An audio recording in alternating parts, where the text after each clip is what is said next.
What's up, guys and girls? It's good to see you today on the Speak and See Show. I ask you to like, subscribe, click that notification button so that when I get information out, you get information in. There's a song by Journey. It said, "Don't stop believing." Yeah, hold on till those dreams come true. Hold on to that EIDL grant because you know what? We're getting closer to getting this mapping tool removed. We need to shout out this news agency because they're hitting the nail on the head. This is probably the most accurate description of any EIDL program given is by Dallas News. Right now, we are going to go into a video that Dallas News just came out with on their channel, and it's about Cheryl, who is a subscriber to this channel, and she is now almost at wit's end for not receiving her EIDL loan.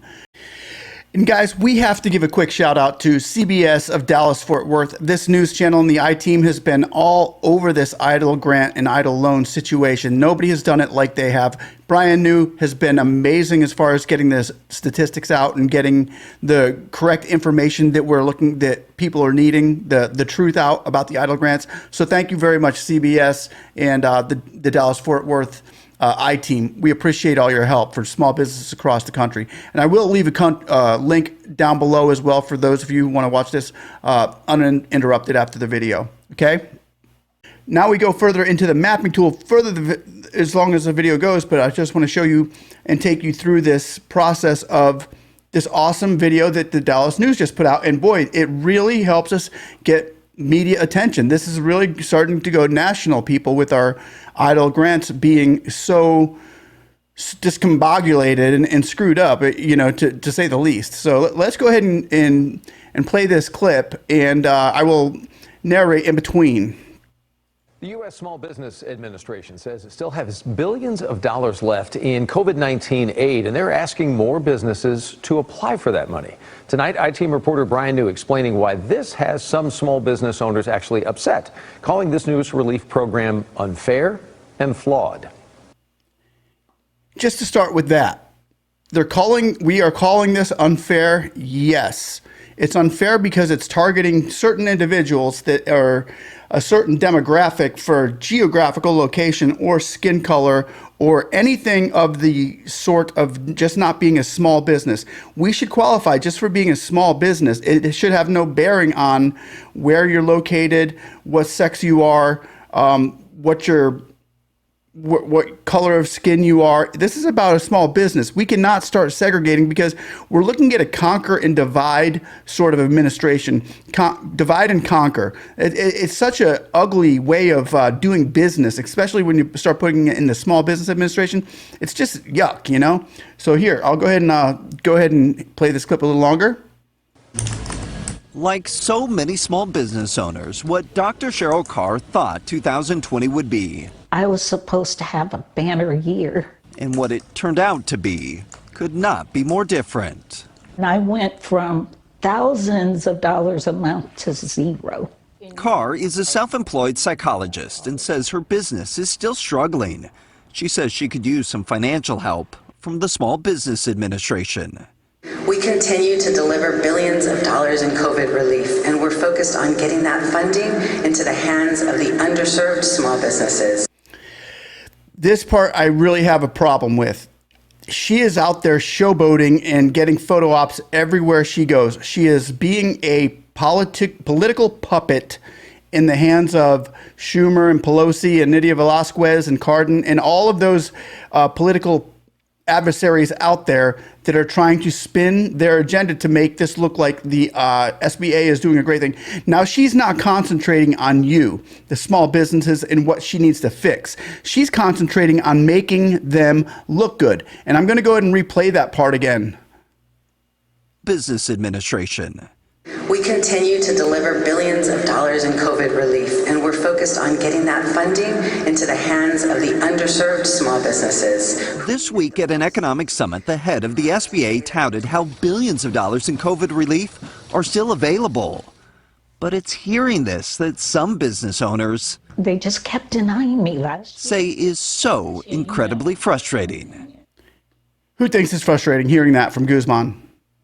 I do.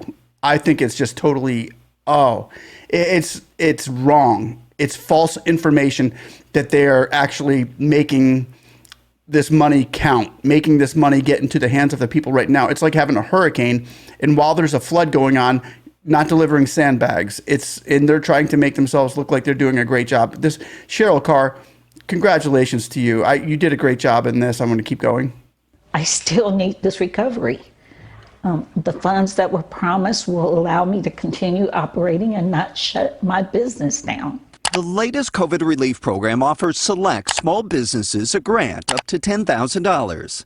So far, only a fraction of the targeted EIDL funds have been awarded. The program still has $27 billion left. Money Carr says she could use, but money she does not qualify for. I'm not qualified for because of my address. That's it.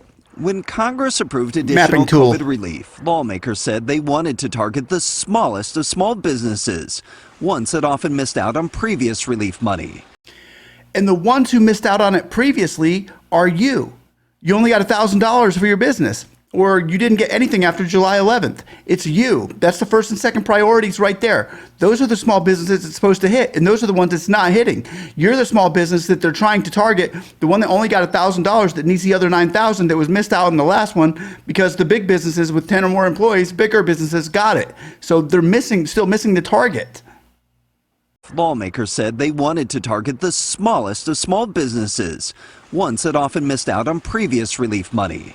So to qualify for the targeted EIDL grants, a small business must be located in the purple sections on this map, areas defined as low income.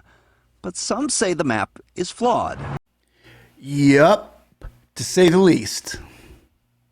At the intersection of Josie and Rosemead in Carrollton, businesses on one corner are considered to be in a low-income area, but across the street, they're not. In Dallas, if you ran a business out of one of these million-dollar homes on Swiss Avenue, you would meet the low-income area requirement. But if your business is 2 blocks away in a more modest neighborhood, you're not considered to be in a low-income area. Now, we've actually done video on that neighborhood in Dallas, where on that Swiss Road or Swiss Drive, whatever it is, we've actually had videos up there posted where these multi-million-dollar homes are getting funded and being considered low-income areas, which it just doesn't make sense. With billions of dollars still available, some small business owners say they think the money should be open to all who are still struggling. What they're trying to achieve, great, but the way they're going about it, flawed. It's not working. Now, what they're trying to achieve is flawed as well. I would have to go ahead and rebut that a little bit there, Cheryl, but because they're trying to get low-income areas only, and that there, to me, and to America, is flawed, because it shouldn't matter what neighborhood you live in or what color of skin you are.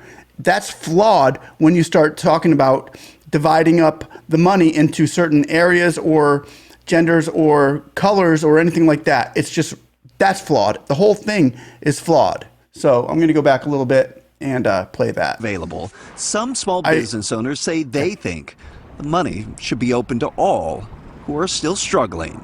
What they're trying to achieve, great, but the way they're going about it, flawed. It's not working. One of the other frustrations that we are hearing from small business owners is even if they are in one of these targeted areas, it's taking months to be approved. The SBA told us that they have dedicated additional resources to the EIDL program and is hoping it can streamline the process. This guy's been a champ, but he has been a champ along with Natalie Walters, totally, and Romero from Yahoo Business News. Total champs as far as getting this information out. Patrick Terpstra, I didn't forget about you either. These people in the Dallas news, they are all over this. These guys are going to be headlining and front running this show because we're talking billions and billions and billions of dollars here. They are headlining this for the nation to see, and they're giving a great description of it. I remember when he Tess did a interview with Herbert Austin, and Herbert Austin came along and said, well, it's probably because of the scam email. People think it's a scam, and which was totally but it was bogus. But it was amazing to see him pull that information of what they were thinking in the SBA out of Herbert Austin. And these guys are just amazing over there. And I want to give them a great round of applause, everybody, for the Dallas News over there. We appreciate you guys very much in all you're doing. Let him finish up here. With the I-Team, Brian New, CBS 11. Brian New. Okay, I'm sorry. It was Brian New, not Brian Test. Now, with all of the information that we just got here, what does that mean? Well, that means that we are closer and closer to getting the EIDL policy map removed, because here it is. It's legitimate. What we're trying to say here is we're just not trying to throw a conspiracy theory out there or anything like that. We're trying to say this to get small businesses the money that they need, to get Cheryl Carr the money that she needs. We're seeing this flawed system, as she said it was. It is totally wrong. They're just mishandling going about putting these EIDL grants out and giving the people the money that they need, that they were promised in the CARES Act, that actually rolled over into the American Heroes Act, and they were promised it there too. If you read the text right, then we should be getting this money, as we all can see that we're not. And I get emails all the time and comments all the time with you guys out there saying, hey, speak, when am I going to get my money? Well, this is the battle that we got to fight here. This is the battle that Jason McElhone is fighting hard for. Keep on punching, keep on throwing those dukes, Jason. And this is the battle with the policy map. If we can get this policy map removed, I'm telling you, it would make such a huge difference. And then the 30%, we got to get that removed too. But let's just focus on this one thing at a time.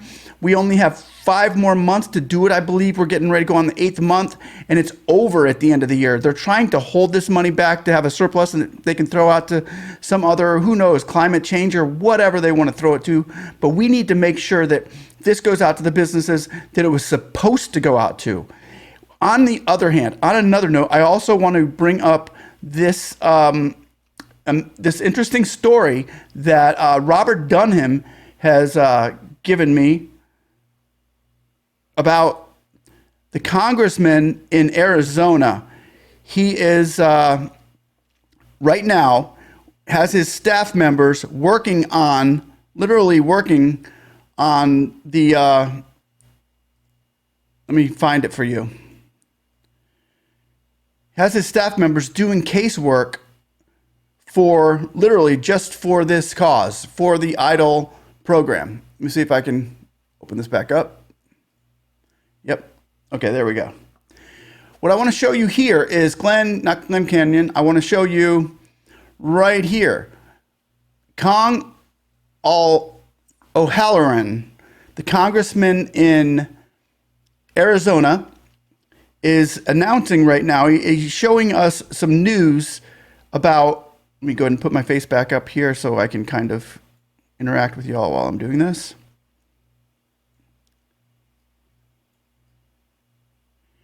Yeah, Congressman Tom O'Halloran of Arizona, literally saying that we're pretty much at the point of EIDL loan rejected, shuttered venue grant rejected, Glen Canyon Conservancy will not be able to continue, Carl Hayden Visitor Center will likely have to close permanently. Just a few days ago, I'm so pleased that we were able to assist Glen Canyon Conservancy in securing this loan. So they ended up, his team of caseworkers that he literally has on the EIDL program in Arizona is starting to push the SBA in the right direction and getting the SBA to move a little faster for a lot of people. And he says caseworkers on my team are working around the clock to resolve issues, and Arizonians might have are having to ensure they have resources they need to stay afloat through this economic crisis. I'm thrilled my staff is able to assist getting this critical loan across the finish line for Glen Canyon Conservancy. And then they go on to say, a little bit more about, I'm tremendously grateful to Mr. Keith Breakus with Congressman O'Halloran's office and Senator Sinema's staff for making these greatly needed funds available. So with that, I mean, this is the Senator Sinema, who also has helped it along in this process, that if she could jump on S513 with Jackie Rosen and take that to the floor, we would have S513 that would destroy the policy map and get rid of the 30%. That would be all we need. So what we're seeing here, guys and girls, is positive news, positive things going on right now for the EIDL loan and grants. Guys, this is big. So I just ask you, like, subscribe, click that notification button so that when I get information out, you can get information in. We are still pushing for it. We are thanking. We want to thank Cheryl Carr. We pray that you get your loan speedily now that is out in the public, and that we will. If you need me to call, I will call for you as well. I have been calling for quite a few people out there, even though we shouldn't have to. We do. We have to call congressmen and senators, and that's what this congressman right here is saying is, hey, my staff is ready to take on your EIDL loans for you and get that funding to you immediately. So that's a beautiful thing that we're seeing them start to take this a little bit more seriously out there and start to take us a little bit more seriously as well. So with that said, I'm going to ask you to like and subscribe again. Keep fighting. Once again, shout out to Robert Dunham. Shout out to the CBS Dallas Fort Worth, Brian New, I-Team. Guys, this is big news. I just want to say thanks again for watching, like and sub, and somebody say, hey, I want my 10K. Somebody give it to me. Somebody give it to me. Somebody. Yeah. Somebody say, hey.